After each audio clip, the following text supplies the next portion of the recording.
Medical કોલેજમાં junior મહિલા કોલકાતાની doctor પર દુષ્કર્મ અને અત્યાચારની ઘટનાના વિરોધમાં આજે પાટણની સરકારી હોસ્પિટલોની સાથે ખાનગી હોસ્પિટલોએ સમર્થન આપ્યું છે. ત્યારે મેડિકલ એસોસિએશન પાટણ દ્વારા પણ સમર્થન જાહેર કરી હોસ્પિટલોમાં ઇમરજન્સી સિવાયની તમામ સેવા 24 કલાક બંધ રાખવામાં આવી છે. મેડિકલ એસોસિએશન પાટણ સભ્ય સાથે કલેક્ટર કચેરીએ આવેદનપત્ર આપવામાં આવ્યું. સુરક્ષા માટેની માંગ કરી હતી. કોલકાતાની મેડિકલ કોલેજમાં જુનિયર મહિલા ડોક્ટર ઉપર દુષ્કર્મ અને અત્યાચારની ઘટનાના વિરોધમાં આજે ગુજરાત પર સરકારી હોસ્પિટલોની સાથે ખાનગી હોસ્પિટલોએ સમર્થન આપ્યું છે. ત્યારે પાટણ મેડિકલ એસોસિએશન દ્વારા પાટણ સમર્થન જાહેર કરી હોસ્પિટલોમાં ઇમરજન્સી સિવાયની તમામ સેવા 24 કલાક બંધ રાખવામાં આવી છે. પાટણ મેડિકલ એસોસિએશન સભ્યો દ્વારા સાથે હોમિયોપેથિક ડેન્ટલ પણ જિલ્લા ઇન સર્વિસ શહીદો ડોક્ટર દ્વારા સિંધવાઈ માતાજી મંદિર ખાતે રેલી યોજી કલેક્ટર કચેરીમાં ચીટનીશને આવેદનપત્ર આપવામાં આવ્યું. ડોક્ટરોની સુરક્ષા માટેની માંગ કરી હતી. કોલકાતાની મેડિકલ કોલેજ જુનિયર મહિલા પર જે કંઈ બી બન્યું છે તે શરમજનક બાબત છે. સમગ્ર ગુજરાતની અંદર પાટણ મેડિકલ એસોસિએશન દ્વારા 24 કલાક બંધ પાડીને સમર્થન જાહેર કર્યું છે. સુરક્ષાની વાતો કરતી સરકાર આજે ભારત દેશમાં મહિલાઓ સુરક્ષિત નથી જ તેવો આમ જનતાનો અવાજ છે.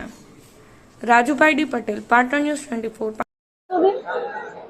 ઘણા વર્ષોથી બહેનોની સુરક્ષા આપણા દેશમાં ઘણો મોટો પ્રોબ્લેમ બની રહી છે. લગભગ 15 વર્ષથી આપણે આવા બહુ જ ઘૃણાસ્પદ કિસ્સાઓ સાંભળતા આવીએ છીએ.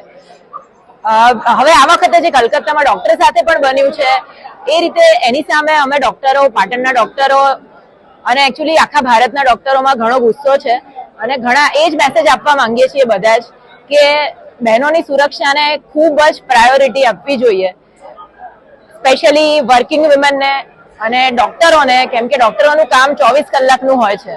ઘણીવાર એ લોકો શારીરિક રીતે થાકેલા હોય શરીરથી, એ છતાં પણ કામ કરે રાખતા હોય, ત્યારે એમને સપોર્ટની ઘણી જરૂર પડે. લોકો ડોક્ટરોને ભગવાન કહે છે, પણ એ કહેવા કરતા માણસ ગણીને એમને જે બીજા ફિલ્ડમાં હોય એવી સિક્યોરિટી આપવી જરૂરી છે. પાટણ મેડિકલ એસોસિએશને આજે હડતાલ રાખીને આ વાતનો મેસેજ સામાન્ય પ્રજા સુધી, પબ્લિક સુધી પહોંચાડવાનો પ્રયત્ન કર્યો છે. Thank you.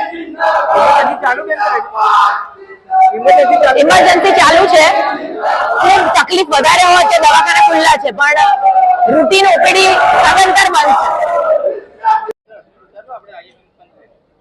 અમે આઈએમએ પાટણ આજે જે ગત રોજ 9 તારીખના રોજ જે કોલકાતાની અંદર દુષ્કર્મ થયું છે, જે અધમ્ય જેને કહેવાય કે ઘટના બની છે કે એક 30 વર્ષની રેસિડેન્ટ ડૉક્ટર રેસ્પિરેટરી મેડિસિનની અંદર એની પોસ્ટ ગ્રેજ્યુએશન કરતી હતી અને એની 36 કલાકની ડ્યુટી ઉપર જ્યારે હાજર હતી તેવા સમયે એની ઉપર ગેંગરેપ થયો અને એને બહુ જ ખરાબ નિર્દયતાથી એની હત્યા કરવામાં આવી.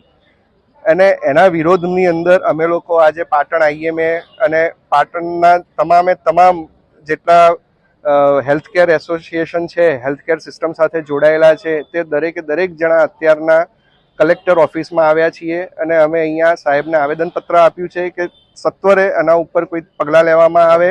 આ ટાઈપના જે દુષ્કર્મ આપણે અવારનવાર થતા રહે છે અને પછી આપણે એને અઠવાડિયું 10 દિવસ વિરોધ કર્યા પછી જેમ ભૂલી જવાય છે, એવું ના થાય. હવે આ વખતે જ્યારે આપણા મોદી સાહેબે બેટી બચાવો બેટી પઢાઓના જ્યારે નારા આપ્યા છે, આપણે બેટીઓ પઢાઈએ છીએ, પણ જો આપણે બેટીઓને બચાવી ના શકીએ તો પછી આપણે કઈ રીતે આપણો દેશ આગળ આવશે?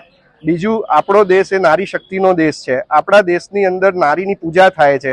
અત્યારના તમે વ્રતો જુઓ તો મોટાભાગના નારીઓના વ્રત આપણે મા દુર્ગાના, મા સરસ્વતીના અને આદ્યશક્તિના આપણે ઉપવાસ કરીએ છીએ, પર્વ કરીએ છીએ. ઘરની પણ લક્ષ્મીને આપણે ગૃહલક્ષ્મી કહીએ છીએ અને દીકરીને પણ આપણે લક્ષ્મી કહીએ છીએ.